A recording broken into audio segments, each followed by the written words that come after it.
Dans quelle mesure est-ce que l'évolution réglementaire que connaît le Maroc depuis quelques années par rapport à la durabilité trace le chemin de nouvelles normes de reporting extra-financier? Comment les exigences des investisseurs, la pression sociétale poussent aujourd'hui les directions financières marocaines à embraser la stratégie RSE et à en faire l'un des piliers dans le cadre de la définition de leur stratégie globale? Avec nous pour en débattre aujourd'hui, Madame Assia Benhida, associé Market et ESG chez PwC au Maroc, ainsi que Monsieur Christophe Alouchri, directeur financier chez Ciments du Maroc.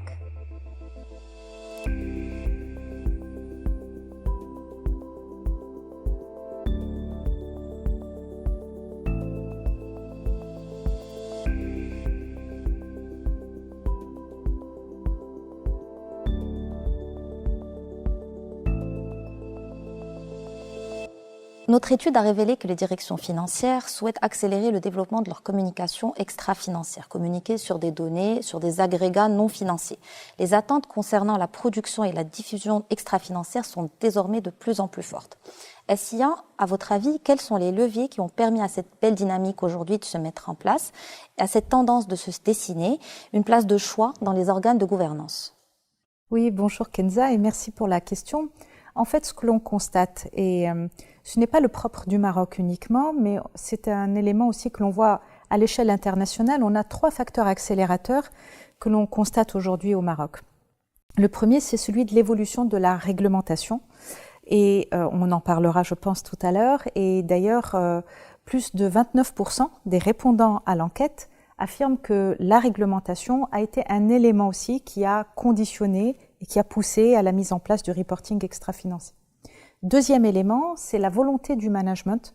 En fait, comme toute transformation ou changement, on sait très bien que l'impulsion du top management est absolument nécessaire et indispensable. Si ce n'est que là, d'autant qu'il y a des drivers réglementaires, les organes de gouvernance également suivent de près les sujets ESG aujourd'hui, ce qui nécessite aussi la mise en place de reporting extra-financier. Et 27% des répondants affirment que ces organes et leur management sont derrière aussi ce sujet-là.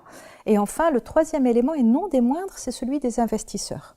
Aujourd'hui, on sait que, d'abord, on parle beaucoup d'investissement responsable, et que ce soit au niveau national ou international.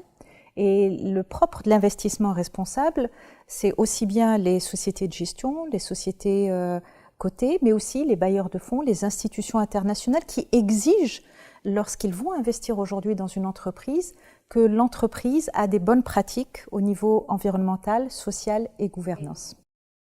Merci beaucoup. Et Christophe, dans le cas particulier de Ciments du Maroc, comment avez-vous pu gérer, et dans le cadre des sollicitations des différentes parties prenantes, quels sont les processus que vous aviez mis en place pour pouvoir répondre à ces attentes? Au niveau de Ciments du Maroc, donc la politique de développement durable, elle a été dictée par 3 éléments majeurs. Le premier, comme Assia le mentionnait, c'est la contrainte réglementaire. On est coté en bourse, à la bourse de Casablanca, donc on a l'obligation tous les ans, en même temps que nos comptes financiers annuels, de publier un rapport sur le développement durable. Et c'est ce qu'on fait depuis 2020 sur les comptes de 2019. Le deuxième critère qui nous a poussé vers cette politique de développement durable, c'est l'orientation du groupe.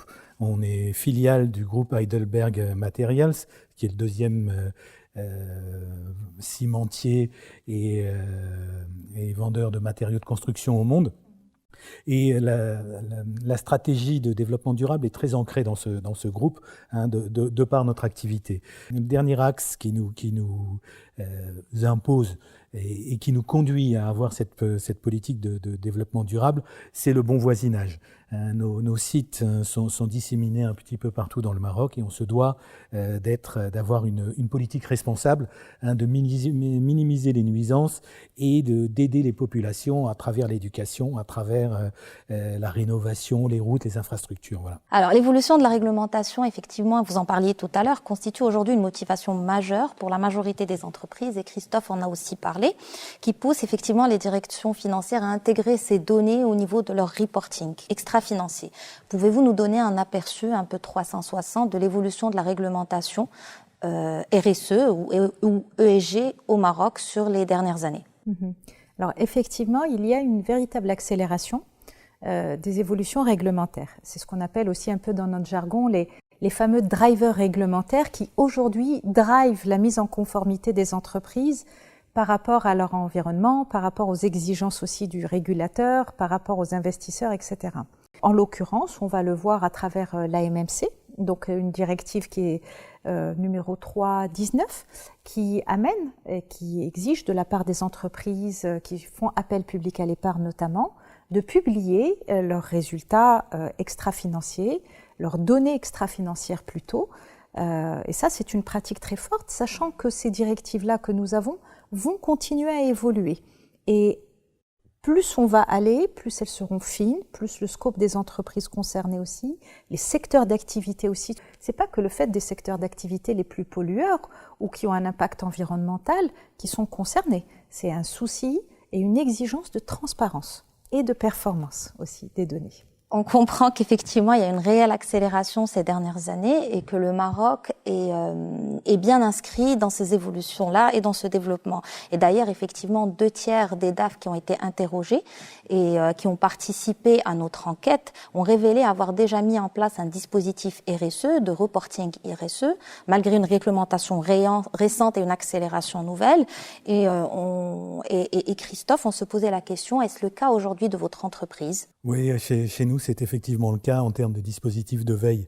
Aujourd'hui, on doit être très vigilant parce qu'effectivement, il y a beaucoup de lois, de textes, de décrets, d'informations ou de guidelines qui viennent du groupe. Et on a beaucoup d'informations et de nouveaux objectifs qui arrivent. Et la difficulté, c'est d'arriver à capter cette information et de ne rien rater pour un souci de compétitivité, mais aussi un souci et une question pure d'être en règle avec les lois. Hein. Et j'aimerais rebondir aussi sur ce qu'expliquait Christophe. Il y a les exigences du groupe dont font partie les Ciments du Maroc, mais en fait, ce n'est pas le propre que des entreprises multinationales, pour qu'il n'y ait pas de misunderstanding par rapport à ce sujet-là. Toutes les entreprises marocaines, alors c'est sûr qu'aujourd'hui ce sont principalement les grandes entreprises qui ont commencé par cela, ont ce devoir, cette obligation et leurs parties prenantes attendent cette transparence à travers le reporting extra-financier. Mais aujourd'hui, c'est une véritable nécessité d'engager les entreprises marocaines autour des bonnes pratiques ESG. Le reporting n'est que l'émanation et le reflet de ces pratiques-là. On peut dire aussi que les entreprises prennent conscience de leur devoir de citoyenneté, chose qui n'existait pas les années précédentes. Et comme vous le disiez, effectivement, le reporting extra-financier, ou en tout cas la réglementation, n'est qu'un simple driver qui va permettre éventuellement de formaliser la totalité de cette dimension. Donc il y a aussi le fait que notre étude révèle que les directions financières souhaitent intégrer aujourd'hui, et vous en parliez, la dimension ESG au sein de leur activité. Cependant, ces directions financières nous confirment que cette intégration-là ou que cette réflexion ESG suppose, ils sont confrontés à de nombreux défis aujourd'hui, à de nombreux challenges. Pouvez-vous nous en dire un peu plus ? Les grands défis, c'est bien sûr d'identifier et de gérer les risques RSE. D'ailleurs, plus de 20% des répondants l'ont affirmé.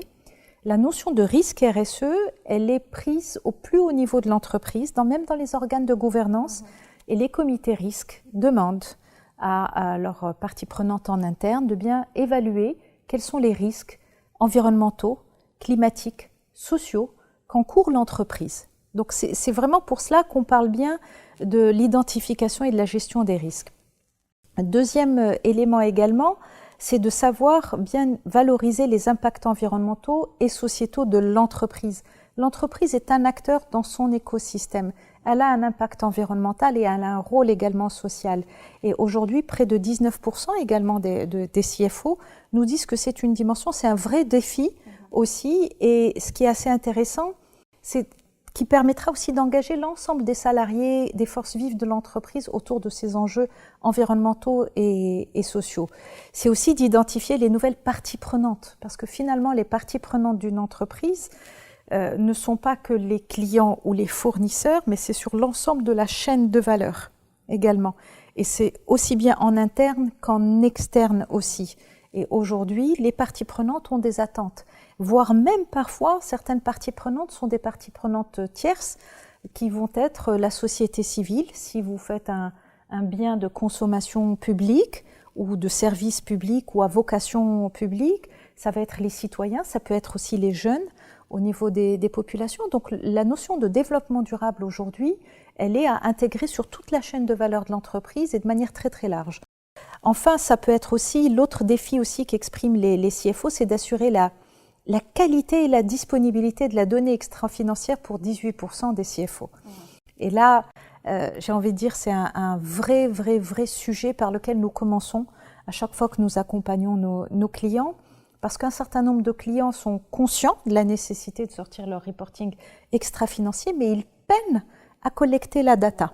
Soit parce que la data, il va falloir pouvoir l'identifier, il faut pouvoir identifier les bons indicateurs, soit parce que les process de collecte de data n'existent pas, soit parce que ceux qui vont alimenter les CFO et la direction de la RSE avec ces données ne sont pas forcément mobilisés, soit tout simplement parce que ce n'est pas digitalisé. Et en fait, ce qu'on remarque, et ce sera vraiment mon dernier point par rapport à cela, c'est que aujourd'hui les entreprises marocaines se sont mises au sujet du reporting extra-financier, elle est depuis 2-3 ans, mais il y a cette accélération. Mais ce qui est absolument formidable, c'est qu'aujourd'hui les entreprises marocaines vous disent « mais attendez, si on a un certain temps à rattraper, on ne va pas le faire manuellement, on va directement le faire digitalisé, avec les bons process, les bonnes façons de faire, des équipes formées. » Et c'est ce qui est absolument formidable dans les entreprises marocaines, c'est leur capacité non seulement à s'adapter et à mettre en place tous les standards, même s'ils ne sont pas encore exigés par la réglementation ici. Mais c'est un défi. C'est effectivement un défi, un gros challenge. Et de votre côté, Christophe, quels sont les challenges et les défis auxquels vous avez dû faire face pour intégrer cette fameuse dimension au niveau de la fonction finance? Auquel on fait face encore aujourd'hui. Non, je vais rebondir sur deux des points qui sont aujourd'hui nos challenges, des points que Cassia a mentionnés. Le premier, c'est cette notion de reporting. Donc, on a la chance de faire partie d'un groupe international avec des départements ESG assez fournis. Donc, tout ce qui est analyse des risques, on le fait en local, mais on est supporté au niveau du groupe. Le reporting extra-financier au niveau groupe requiert énormément d'éléments. Donc, on a cette obligation d'avoir beaucoup de données. Donc, on est accompagné. Par contre, je reviens sur la notion du reporting. Aujourd'hui, on nous demande de donner tous les éléments, notamment financiers, liés au développement durable. Alors, il y en a certains, c'est facile.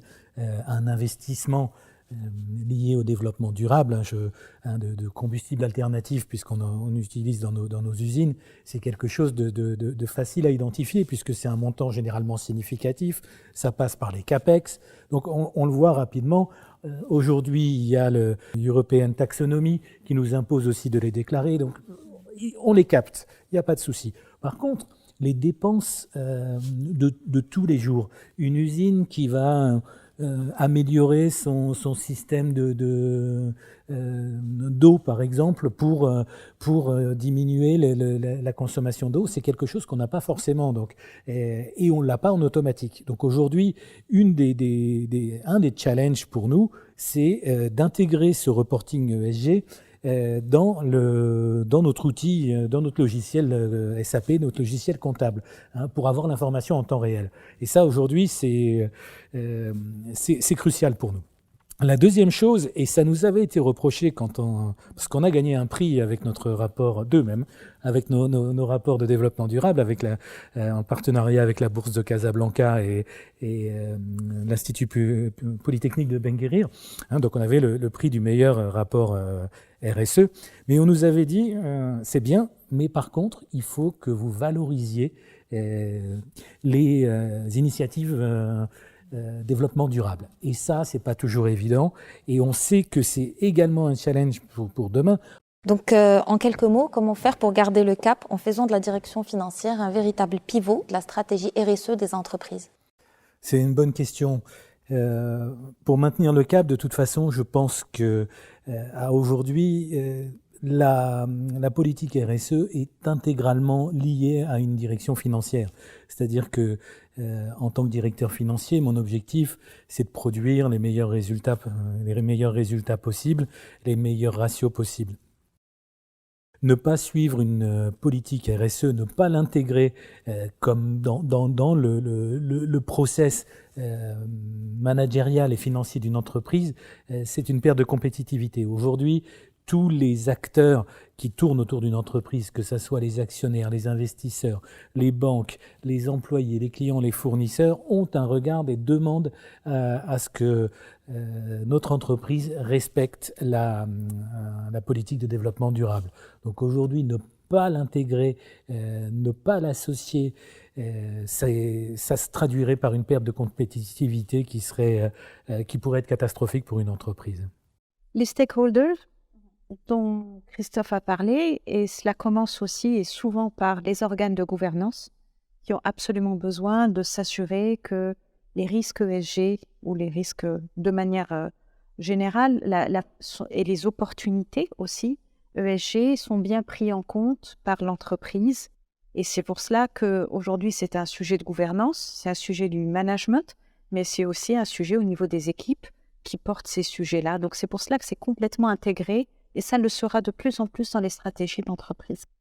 Donc je vous remercie infiniment du temps que vous avez bien voulu nous consacrer aujourd'hui et des éclaircissements que vous nous avez apportés.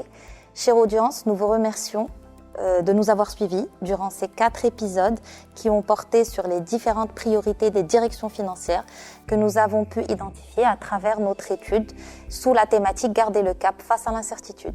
Rendez-vous pris en 2024 pour la prochaine édition portant sur les priorités des directions financières au Maroc.